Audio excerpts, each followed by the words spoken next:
व्यापार करते हो, जब दुकान खोलते हो तो ये सोचते हो ना कि अकलूज में नहीं, पूरे इस जिले में नहीं, इस महाराष्ट्र में हमारा दुकान टॉप रहेगा, ये सोचते हो क्या? नहीं, हम भी ये सोचते हैं आज नहीं तो कल अकलूज वाले जरूर धर्म धारण करेंगे और जरूर अरहंत प्रणीत धर्म पर श्रद्धान करके इस मार्ग पर आगे बढ़ेंगे।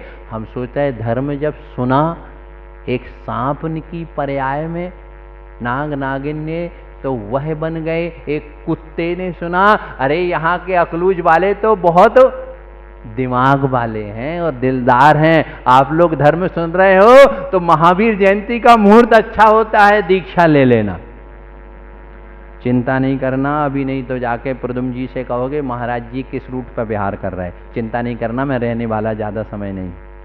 मैं आपसे यही कहता हूँ कम से कम ये तो भावना भाना जीवन में जरूर, इस बात को कह के समाप्त करता हूं, जीवन में जरूर एक भावना करो कि हे भगवान 24 घंटे में एक बार जरूर आप लोग भगवान के चरणों का स्पर्श जरूर कीजिए, वो एनर्जी मिलेगी आपको, इतना आपको पावर मिलेगा, इतना आपको पुण्य मिलेगा, इतना आपके मनोरथ पूर्ण हो गए कि आपने अपने लाइफ में सोचा नहीं होगा, इतना मिलेगा। कहते हैं कि भाग्य से अधिक और समय के पहले व्यक्ति को नहीं मिलता है, मैं कहता हूं आपको भाग्य से ज्यादा मिलेगा और समय से पहले मिलेगा, लेकिन कंडीशनल एक है 24 घंटे में एक बार बड़ी श्रद्धा, बड़ी भक्ति से, बड़े भाग्य से भगवान के चरणों का बड़ी श्रद्धा से स्मरण करो, स्पर्श कीजिएगा। दूसरा 24 घंटे में एक बार जरूर कोई आर्ष मंत्र का 24 घंटे में एक माला जरूर फेरो, क्योंकि जाप किसे कहते हैं? जा में दो वर्ड हैं, जा और पा। जा मतलब जन्म जन्म के, पा मतलब पापों को, जो जन्म जन्म के पापों को नष्ट कर देता उसे क्या कहते हैं? जाप्य। तो जरूर 24 घंटे में एक आर्ष मंत्र का, पूर्व आचार्यों के मंत्रों का जाप करो और 24 घंटे में एक बार जरूर भगवान के और गुरु के चरण स्पर्श करो। तीसरी बात को सुनना है, आज मैं करने की बात नहीं, कि सुन रहा हूं, जरूर एक बार जीवन में भावना, हे भगवान ऐसा समय कब आए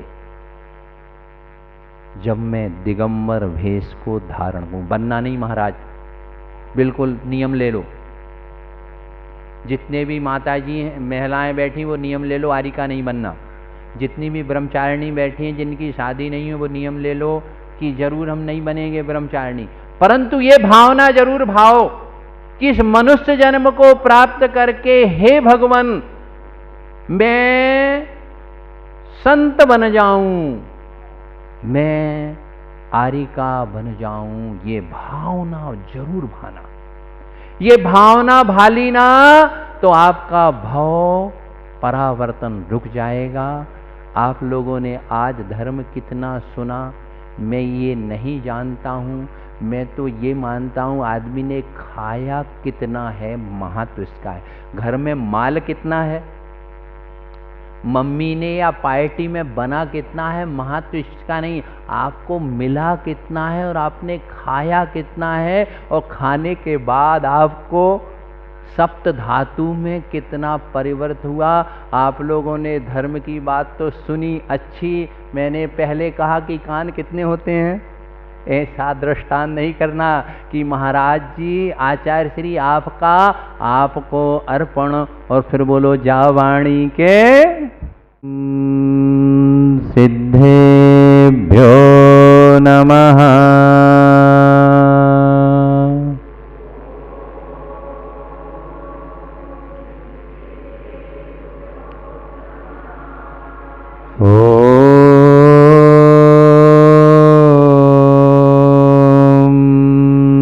सिद्धेभ्यो नमः।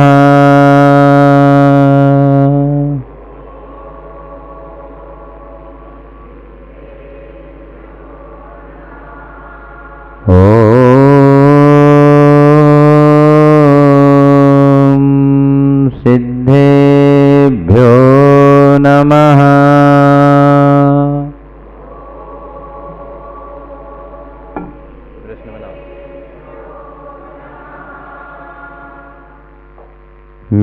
ओम ह्रीं श्री कल्पतरुशान्तिनाथाय नमः।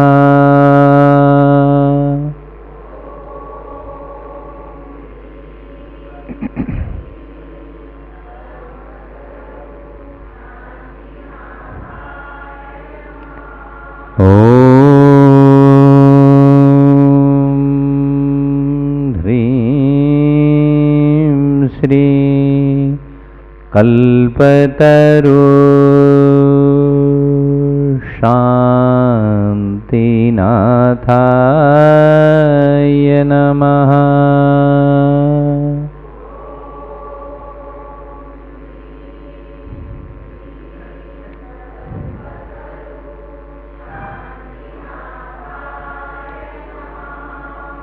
मिथ्याज्ञानतमोव्रत लोकैकज्योतिरमितगं योगी सांगोपांगमजेयं जैनं वचनं सदा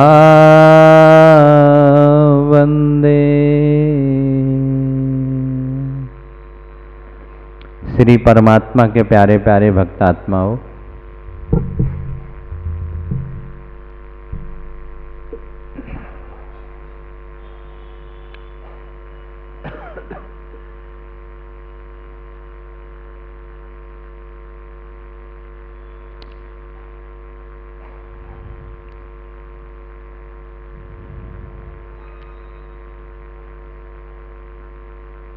मति यदि व्यक्ति की बिगड़ गई तो उसकी गति बिगड़ना सुनिश्चित है।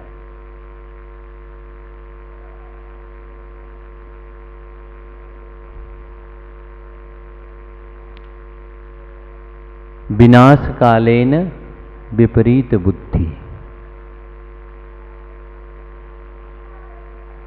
जब प्राणी का पूर्व तीव्रतम पाप कर्म का उदय आता है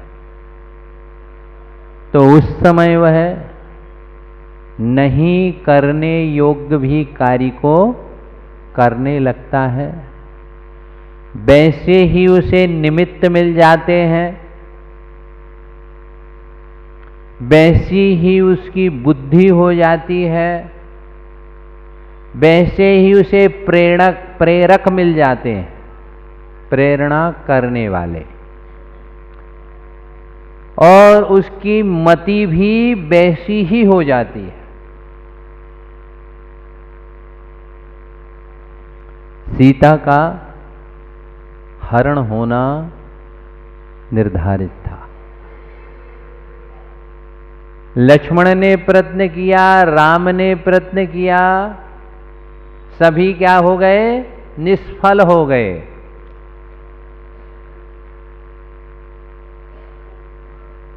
कभी स्वर्ण का मृग होता नहीं है,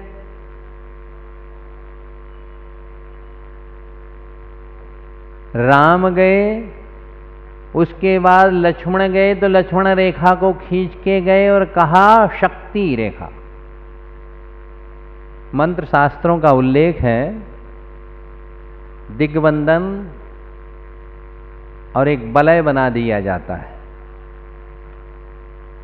उसके अंदर कोई प्रवेश नहीं कर सकता है। लेकिन होनहार हो तब न तिलभर टलने की, लिख दिया विधाता ने लेख नहीं टलने की। जब जहां पर जिसको जैसा होना है, कभी कभी कुछ ऐसे ही निमित्त मिल जाएंगे, ऐसी ही व्यक्ति की भावना बन जाती है और ऐसा ही वह पुरुषार्थ करने लगता और उसी में लग जाता है। इसलिए महान आत्माओं, हम सभी को अपने जीवन में अच्छे निमित्त मिलाओ।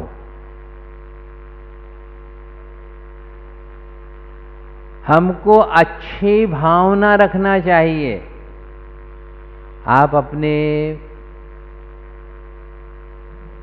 जब दुकान को खोलते हैं तो अच्छे मार्केट में देखते हैं, वास्तुशास्त्री को दिखाते हैं, अपने फैमिली मेंबर वालों से सलाह लेते हैं कि कौन सा बिजनेस किया जाए, कैसे किया जाए। सब आप एडवाइस लेने के बाद फिर आप उस बिजनेस को प्रारंभ करते हैं। लेकिन आपने कोई बिजनेस प्रारंभ किया, उसमें सक्सेस हो जाए इसकी कोई, लेकिन आप निमित्त और पुरुषार्थ अपना व्यक्ति को करना ही चाहिए। जैसे हम सभी लोग अपने भोजन के निमित्त को कैसा मिलाते हैं, अपने धन कमाने के लिए निमित्त कैसे कैसे मिलाते हैं, अपने भोगों के लिए कैसे निमित्त मिलाते हैं, ऐसे ही इस मनुष्य जन्म को प्राप्त करके धर्म के भी हमको अच्छे निमित्त मिलाना चाहिए।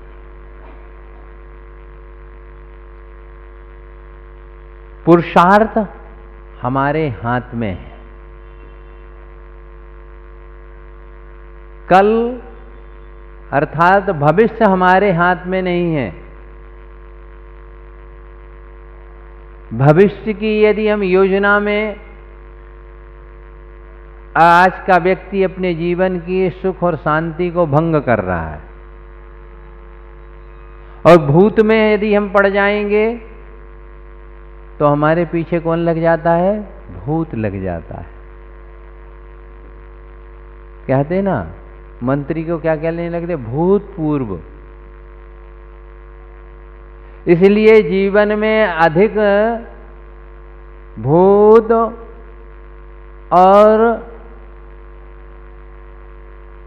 आने वाले काल के बारे में व्यक्ति को अधिक नहीं सोचना चाहिए।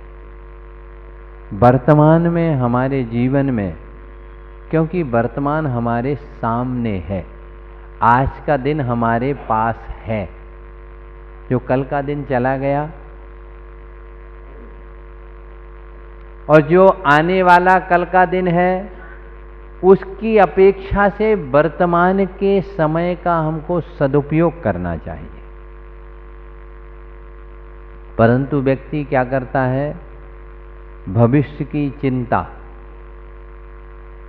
की चिता में व्यक्ति जलता रहता है।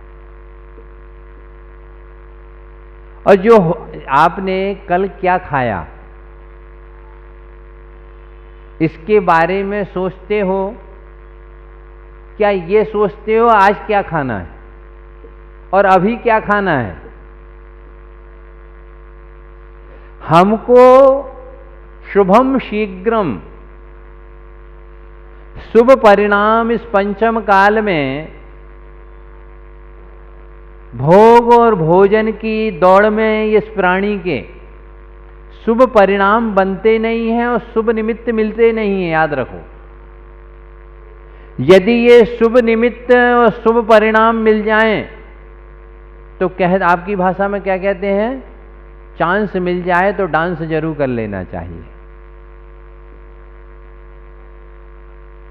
हमको यदि मौका मिलता है तो उसका फायदा उठाओ। भगवान महावीर स्वामी का जन्म जयंती महोत्सव आ रहा है। यदि हम और आप नहीं मनाएंगे, जिससे भगवान महावीर स्वामी का कोई घटने वाला, उनका जन्म कल्याणक क्या, उनका तो मोक्ष कल्याणक भी हो गया है। लेकिन यदि हम उस महोत्सव से मनाएंगे तो महत्व किसका बढ़ेगा? यदि आपने भगवान को नमस्कार किया तो इससे पुण्यबंध किसे हुआ? बेनिफिट किसे हुआ? ये सोचना चाहिए। लेकिन आदमी क्या सोचता है, मैं नहीं हूं तो कुछ नहीं होगा। याद रख लेना, भगवान आदिनाथ भी मोक्ष चले गए, उसके बाद 23 तीर्थंकर हुए हैं, और अभी 23 तीर्थंकर भी नहीं हुए हैं ना, अभी कोई नहीं है, उसके बाद भी धर्म चल रहा है और चलता रहेगा। व्यक्ति को जब अहंकार आ जाता है, मैंने कहा ना, विनाशकालीन अंधकार का अहंकार का अंधकार सबसे खतरनाक है, व्यक्ति के पतन का कारण है। संसार में प्राणी की ये दशा है, पाप को बड़े यत्नाचार पूर्वक, बड़ी अभिरुचि से और मनोयोग से करता है, और जब पाप का फल भोगना पड़ता है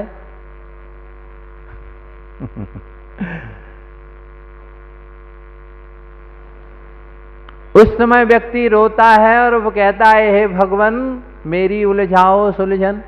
अरे उलझे तुम हो, भगवान ने फंसाया था।